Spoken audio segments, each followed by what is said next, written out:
So everybody's aware. Okay. Thank you. And Mrs. Berkowitz, if you want to call us back to order again. I do. I'm just trying to get back to the agenda here, if you wouldn't Okay. mind giving me half a second. I'm on my laptop, which is not something I'm used to. Take your time. Ah, there I am. Okay. So Trust me, let's I'm on get that. back to I got that. Okay, I would like to call the meeting to order. And I've kind of lost the agenda here for some odd reason, Jean. Well, while you do that, why don't we do the Pledge of Allegiance? Thank you. Would everyone please stand? for the- I pledge allegiance to the flag of the United States of America and to the republic for which it stands, one nation, under God, indivisible, with liberty and justice for all. Thank you. Okay, first- Jean, I'm still looking for the, Well, give me a half a second. you go right ahead. Okay. I'm gonna go ahead and get, Linda, the next thing is your public comment, if there's any public, and there is no public. There's no public. Okay, And then the so. presentation by the claims auditor. Ooh, Bob, you're going a little fast for me there. Sorry, I lost the agenda and all this. Okay, so we are on the presentation from the claims auditor. okay.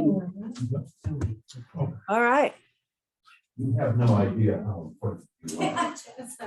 They're very excited. There was We like are. a lot of excitement about this. Really looking forward. The high point of everything. you're on, girl. Linda, can you let me know if you can see that? I'm trying. Do you see the claims auditing overview image on your screen? I'm working on it. Okay. And Look at me and say next. Oh. there we go. Got it. Thank you. Okay. Sorry for the delay. Do your little thing. Mhm. I'm Lori Ansel. I'm your internal claims auditor. I've been here for 20 years. This year was our state controller's audit. And I think I have to do that again. I did it 10 years ago. So this was the second round of claims auditing. One of the first questions that they had asked me was, do I think that there could be any fraud? And my answer was immediately, no. BOCES has impeccable policies in place to protect anything like that. It is, there are segregation of duties. No one person has total control, and there's transparency throughout all of the different systems. What always concerns me a little bit is human error. Ultimately, I am the last person before that check goes out to take a look at it, to make sure that everything is in place. As I said, we tried to get back to normal. Last year, this was all done remotely. Claims auditing looked a whole lot different last year. There was different expenses that were never really, people never really thought that could ever happen, like thousands of dollars for hand sanitizer and gloves. And so you always have to think ahead and be prepared for the what ifs, because sometimes the what ifs actually do happen. Jean, can you do the first slide? Yeah, it's not wanting to go. So you just keep talking. I'll catch up with you. No. Anyways, so like I said, the auditors came in, they took a very close look at all of our expenditures. And I've been doing this long enough that I've gotten to where it works very, very smoothly. They really liked the way we prepared claims. So BOCES cuts about 5,200 checks a year, about 50 claims, 50 claims a week. And it cycles. So you have monthly claims, you have things that come out of the blue. But what sets us apart a little bit differently is the way our claims are prepared. So you can take a claim and you can just attach an invoice to it, and somebody would look at it and say, oh, sure, I'll pay it, and off it goes. Doesn't necessarily mean it should be paid. So we are very good at instituting. Yeah. Rick, can you help me? We're very good at instituting. Can't different get it to ways share. To make it easier. Share screen. outside of what it's doing and what it's doing. And now, So say if you oh, had it won't a advance. and it says you pay on a purchase order $500 a month. And that's all it ever says. And the person, and you just pay it every month. Somebody would pull that claim There it and goes. say, where do you, how do you know it's $500 a month? So what you would have to do is then you have to track down that contract. So what I've done is it's a little repetitive, but it works. You could pull any week of any year and we would definitely have, we would definitely have the backup right attached to that claim. It'll come back. So when the state auditors were here, their job was very easy. They pulled the bids for fuel prices. Bid is attached right to whatever claim they picked up. Same thing with the leases. It made their life very easy, which to me was a plus. It just moved things along.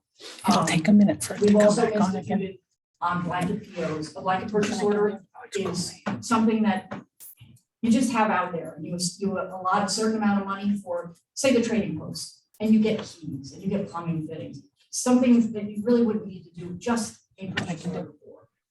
And we have taken it a step further, and now we require, you have to put a job attached to it.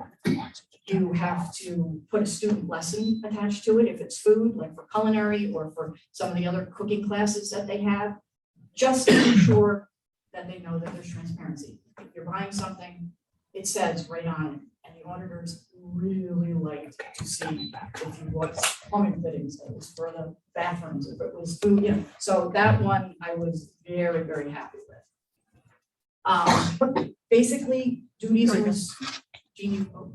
It's okay. I'm screwing it all up on you. I'm sorry. It's warming. So there we go. All right. So you go to like duties and responsibilities.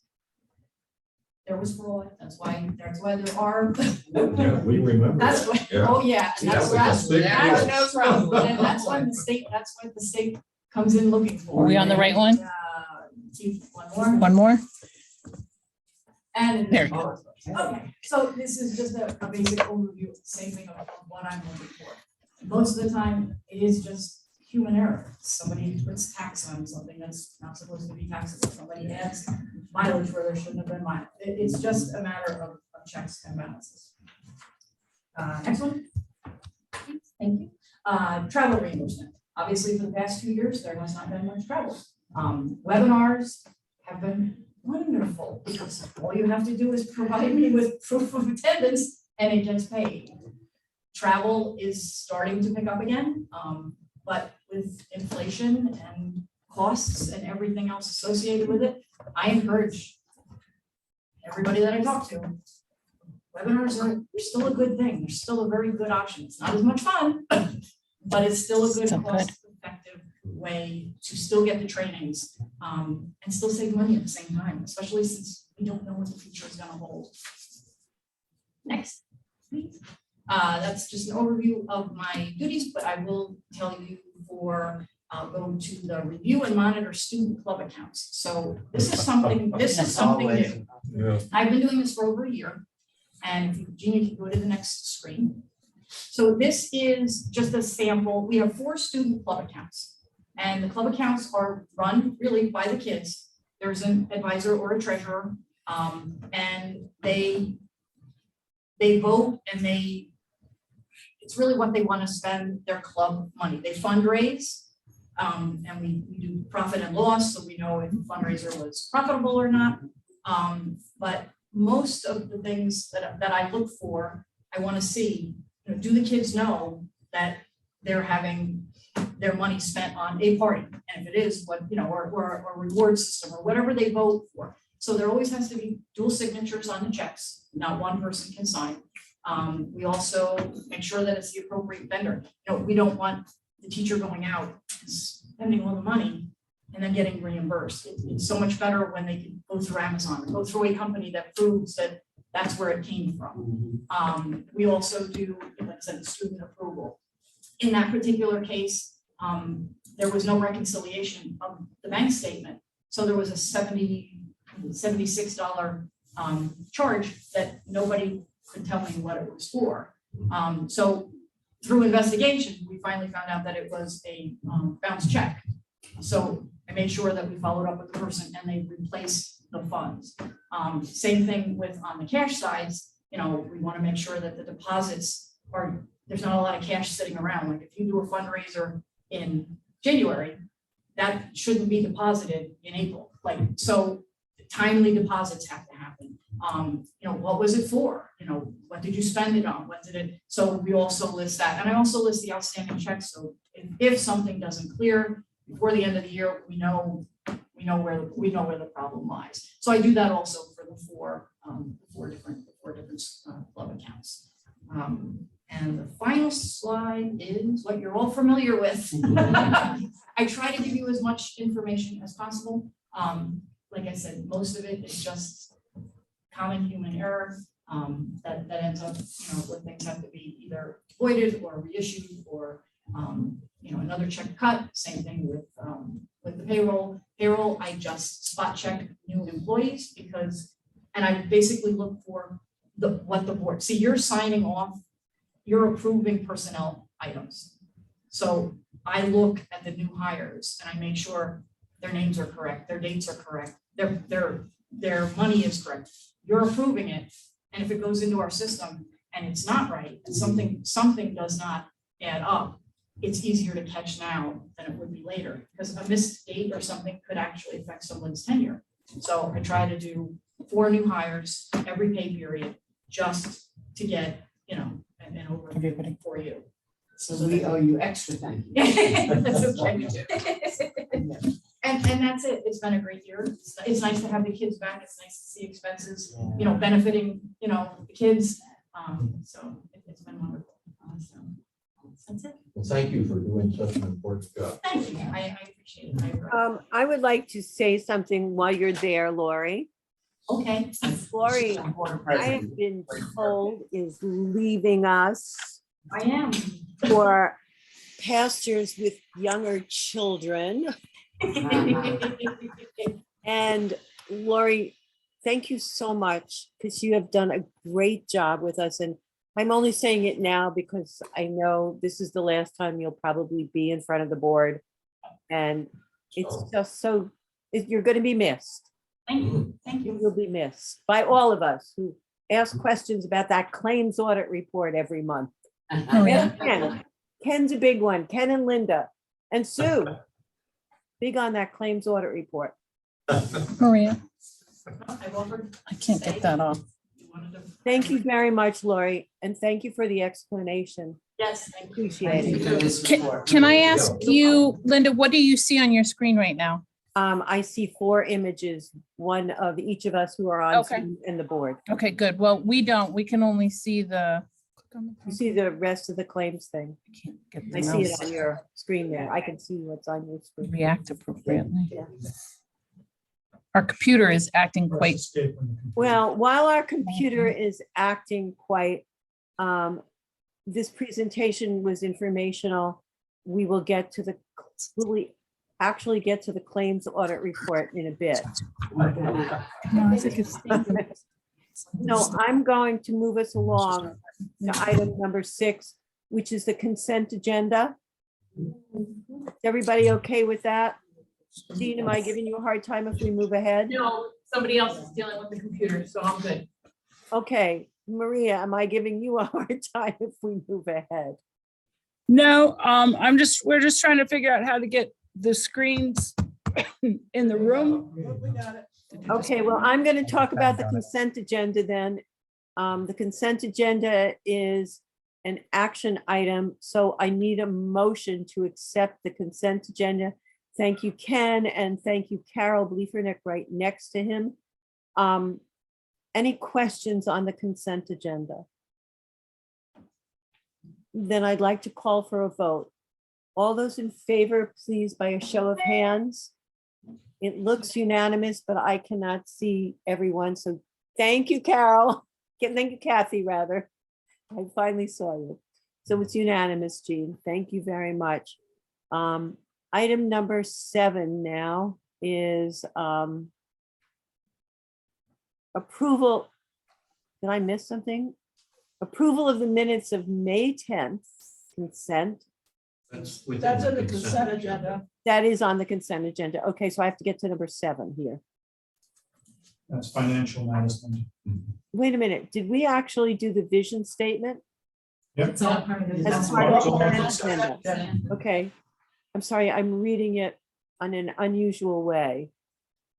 So I'm zipping Right. down to number 7 here. Good heavens. Financial matters, the claims audit report, informational. So we do not need a motion, but claims audit report. What can I say? Any questions on the current claims audit report? Okay, the treasurer's report, and this is an action item. So I need a motion. Linda and Sue, thank you very much. Okay, questions? Comments? All those in favor, by a show of hands. I can't vote from here. Unanimous. Thank you all. And Kathy, I thank you for reaching like that. You were just out of my picture. I can see teeth. That's the last you move forward. Thank you so much. Well, Okay. 704 funding for the ERS retirement. Nope, 703. 7:03. Excuse me, 703. increase in the TRS retirement contribution reserve. I need a motion. It's an action item. Okay, so Tony and Sue, thank you both very much. Questions? Comments? And I'd like to call a vote. All those in favor by a show of hands, unanimous once again. Thank you all very much. 7.04, increase funding for ERS retirement contribution reserve.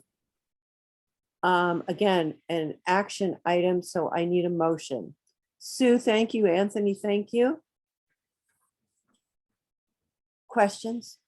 Comments? All those in favor, show of hands. Again, unanimous. Thank you all very much. Then we're on to 8.01, personnel matters. Again, I need a motion. It is an action item. So Ken and Linda, thank you very much. Questions and comments? It was just huge this month, I guess, because of all the summer. It was a Yeah. good one. It went on and on and on and on and on. Jen. Then if there's no Quick question. What is Carol, provisional to probationary? So provisional is with civil service. If we hire and there's no valid civil service list, you have to hire them provisionally, meaning you meet the qualifications, but then you have to sit for the exam and be reachable in the top 3. So the good news is all of our staff that were provisional are automatically reachable. So we're very happy. Good. Do they get a raise with that? No, they have the money initially. It's their status within civil service. any other questions? Pretty generous. That's very nice. Thank you, Carol. Thank you, Jen. All those in favor, show of hands, please. Yes. Unanimous, thank you. Moving on. I wondered about that, Carol, for a minute there. I just want to make sure that authorization, wait a minute, I'm on, 901. yeah, but my computer went to 903, sorry. 901, CSEA Memorandum of Agreement, ratification, an action item. I need a motion. Thank you, Carol. Thank you, Anthony. And questions, comments? We're all happy campers? Great. I need a show of hands for all those in favor, please. Unanimous. Thank you very much. Okay, 9.02, remote work pilot program, action and discussion. I hope you've all read this carefully. Let's have a motion first and then we can have a discussion. Anthony, and I need a second, please. Thank you, Simi. So who are they piloting? We approved a pilot back in December at administration discretion to pilot remote work for those class of employees that it's applicable to. So we've been doing it in the CDO, we've been doing it in ISS, we've been doing it with senior management, all of the departments here in the office and conference center. And we've been doing it to a moderate extent with our line administrators on main campus when practical. Yeah. Pilot has been going well. We want to continue it for another year. It's not impeded any of the workflow. It's actually given us far more flexibility because people that would normally take a half day off for something or take a full day off for something because they have to sit at home waiting for a service tech to come, we're getting a full day's work out of them, sitting at home on their home computer. So they're not burning time and we're not losing productivity. So it's proved beneficial. And what we decided we wanted to do is pilot it for a full year. And if it's still successful at this point next year, would be coming with a more formalized policy and then working it into the contracts and agreements for those classes that it applies. Does anybody else want to ask any questions of Bob or anyone about this? I will tell you, I asked a bunch of questions and it sounds like it's been really a successful program. And I give kudos to it because I think people are, they're not sitting home pretending to work. They're actually working. It's wonderful. We've been very successful so far. So at that point, if there are no other questions, I'd like to call a vote, please. All those in favor, show of hands. Unanimous. Thank you very much. And now we're moving to 9.03, approval of salaries for management confidential and mid-level managers. Again, I need a motion because this is an action item. Okay, Simi and Linda, thank you very much. All those, oh, I'm sorry, questions? Comments? Good. All those in favor, show of hands, please. Unanimous again, because Kathy keeps moving, bless her heart. Moving along, 9.04, authorization to expend the employee benefit accrued liability reserve. I need a motion and then we can have a question and answer time. Thank you, Anthony, and I need a second. Thank you, Linda. Okay. Questions? Nobody's got a question. Why are we expanding it? What's the need for it? Susan, is that you that will answer Yeah, it? sure. Or Vicky, one of you? So this is the money that we put away for compensated absences, Carol. So we had 10 individuals leave. So that means they either retired and we owed them money for their sick time or their vacation time. And so this is the total. So we have been prudent in regards to, we put money in our reserves, but the money that we put in the reserves is supposed to be used for that purpose. And so we have a purpose, and these 10 individuals had benefits by contract that were owed to them. And so we're going to take the money out of the reserve that we funded for this purpose. Okay, oh, so it's all already planned. It's all. Yes. Correct. Oh, I see. I see. Okay, so we have to put money in there then too, don't we? Yep, we recalculate our compensated absences every year to see what that value is. And then we add money to the reserve so that we can plan for people as they leave our organization and retire. And we make sure that we don't have more money in that reserve than the value of the employees' time on our books. To make Okay, it so simple. you kind of calculate then how many people are near that end of the spectrum also, so you don't have too much and you don't have too little? Not necessarily near that spectrum, because quite frankly, you could be with our organization for 10 years and leave based on like clauses in the contract and still be owed for your sick time. And so it's not always retirement. Sometimes it's leaving, and vacation is an earned benefit. So even if you were here for 5 years and you had 8 vacation days on the books and you didn't use them before you left, you would be entitled to payment for those. Whereas you're not entitled in like that specific example for like sick time or personal time payout.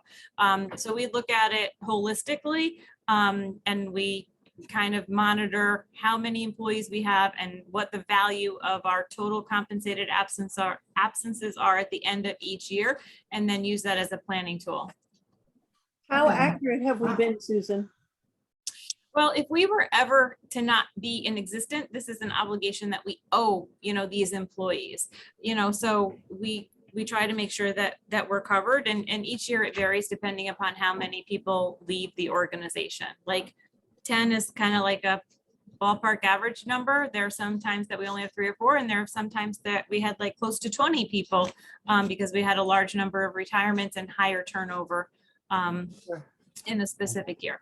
I think that this is important for a BOCES board in particular, because our programs and services and our COSERs come and go at times, because our district's needs shift. So by putting money in this reserve, you could be an employee who is entitled to a job because you have seniority here, and you might work in CTE 1 year, but in alt-ed the next year. And at the end of the day, no matter when you leave, we're assuring that we have what we owe you set aside when that time comes. Yeah, Excellent. Any other questions? thanks. Mhm. No other questions? Then I'd like to call for a vote. All those in favor by a show of hands. Thank you very much. Once again, unanimous. Moving on, to 9.05, increase appropriations for RPEC boiler project. Again, an action item. And since it's an action item, I need a motion, please. Thank you, Carol, and thank you, Anthony. Questions? Okay. This is what you explained to us. Did you have a question, Ken? No. Oh, okay. I'm sorry. I just didn't want to miss anything. I'm trying to see everybody. Then may I like to call for a vote, please? All those in favor by a show of hands? Unanimous once again. Thank you very much. And then we get to 9.06 RPEC boiler replacement bid award. I once again need a motion. Simi, thank you. Sue, thank you.